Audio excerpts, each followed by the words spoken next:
No Japão, surgiu um tipo de desenho chamado de arte sumiê, que eram desenhos, aqui está errado, né? Eram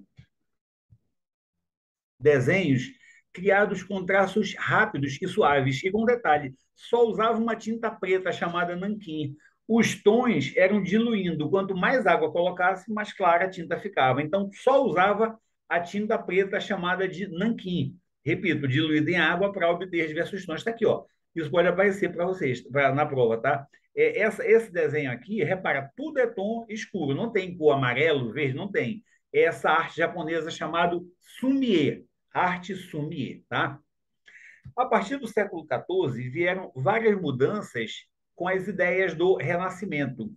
Era uma tentativa de voltar ao realismo lá dos gregos e houve uma evolução nas técnicas artísticas. E aí o desenho começa a ser visto como separado da pintura. Desenho é desenho, pintura é pintura.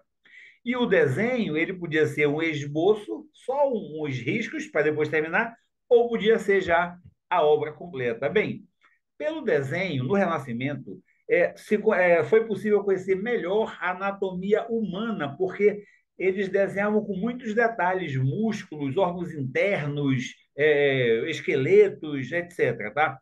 E, além disso, passaram a usar luz e sombra para perspectiva, o que está mais perto, o que está mais longe, dá a ideia de profundidade. A marca do desenho, dos desenhos do Renascimento, é a mesma lá dos gregos. Mostravam os detalhes, mostravam os corpos com seus detalhes, as feições eram muito realistas, né? Mostrava a dobra da pele e o músculo saltando, bem realista, né? Essa é a característica do Renascimento, que, repito, é muito parecida com a de lá dos gregos. Além disso, houve algumas invenções que ajudaram a aprimorar os desenhos. A técnica do quadriculado. O quadriculado é desenha o que você vai desenhar, faz os quadradinhos e copia cada quadradinho para depois formar o todo. Então, a técnica do quadriculado, desenhar um corpo contra a luz para ele ficar meio na sombra, a câmara escura, que depois virou a máquina fotográfica, e por aí vai. Tá? Ainda hoje, tem um pintor chamado Danny Quirk, né? Ele faz pinturas realistas. Isso, olha, essa prova de vocês, pelo que eu já vi, isso pode ser cobrado. Danny Quirk, ele faz pinturas realistas, ele mostra os músculos, ele tipo assim, rasga o corpo e mostra como é por dentro os órgãos internos, os músculos. Danny Quirk é o nome desse miserável. Danny, lembra do Danny? Danny Quirk, tá? O que é xilogravura? Xilogravura é uma gravura que faz uma matriz em madeira para reproduzir a figura em outra superfície. É como se fosse, Matheus, um carimbo. Desenha na madeira, aí passa a tinta e vai carimbando. Aí faz em grande quantidade um texto, um desenho.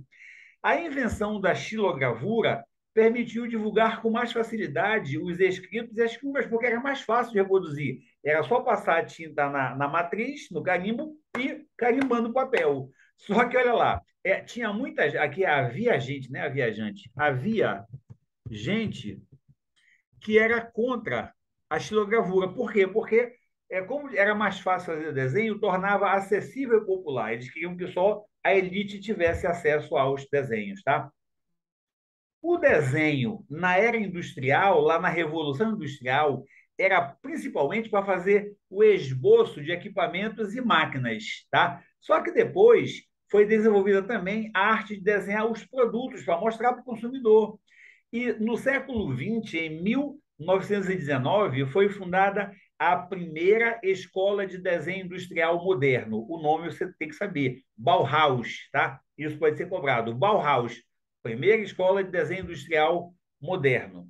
No mundo atual, o mundo contemporâneo, o que interessa mesmo é a subjetividade do artista, o que ele está sentindo, porque ele vai tentar despertar isso no espectador. O artista, ele quer mostrar alguma coisa que ele acha ou que ele sente, e ele precisa, pela sua arte, fazer o espectador perceber isso aí. Esse cara aqui também pode ser cobrado. Saul Steinberg.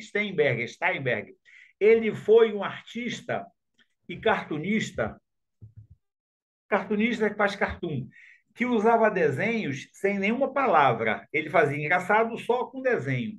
Um desenho simples de traço fino é aqui. Essa é a obra mais famosa do Steinberg. Traço fino, reparar, até de caneta ele faz isso, né? Bem simples mesmo. Esse é um cartoon, né? Mas ele transmite a ideia dele. Já a gente fala sobre essa figura. No Brasil, os cartunistas famosos foram Milor Fernandes e Ziraldo, tá? Ziraldo já morreu, Milor Fernandes acho que ainda é vivo. Olha o que o Steinberg quer dizer com essa obra, O Desfile. Como é que aparece na tua prova? Mostra isso aqui e pergunta, o que é isso aí? É O Desfile do Steinberg, tá? Esse desenho é uma crítica à sociedade, porque ele mostra que cada pessoa se preocupa consigo mesma. Olha aqui, cada um carrega a bandeira dele, a estátua dele, cada um se carrega e ignora os outros. Então, ele quer mostrar, ele quer fazer uma crítica, cada um só se preocupa consigo mesmo. E um artista brasileiro famoso que criava desenhos muito parecidos, no mesmo estilo desse Steinberg, foi esse cara, José Leonilson Bezerra Dias, tá? Mas mais importante, o nome desse cara, José Leonilson, pode ser pobre, mas acho mais provável isso aqui. Essa obra, O Desfile, desse Saul Steinberg, beleza? Fechou aqui. Tomara que dê tempo de assistir isso ainda para a tua prova.